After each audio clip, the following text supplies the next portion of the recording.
Time అనేటువంటిది ఒక్కసారి గడిచిందంటే, ఒక్కసారి సెకండ్ ముళ్ళు కానీ ముందుకు జరిగింది అనుకోండి, 1,00,000 రూపాయలు ఖర్చు పెట్టినా, 1,00,00,000 రూపాయలు ఖర్చు పెట్టినా, 100 కోట్లు ఖర్చు పెట్టినా, ఒక్కసారి ముందుకు జరిగినటువంటి సెకండ్ ముళ్ళు మళ్ళీ ఏం చేయబడదన్నమాట? చెప్పాలి, వెనక్కి తీసుకుని వచ్చే అవకాశం లేనే లేదని అంటాను. ఎన్ని కోట్లైనా ఖర్చు పెట్టచ్చు.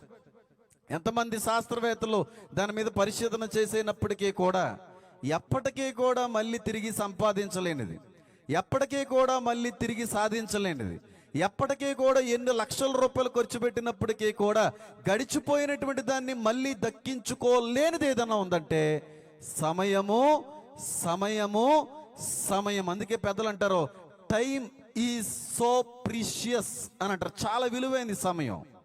ఆ సమయం గురించి బైబిల్ గ్రంథం ఏం మాట్లాడుతుంది?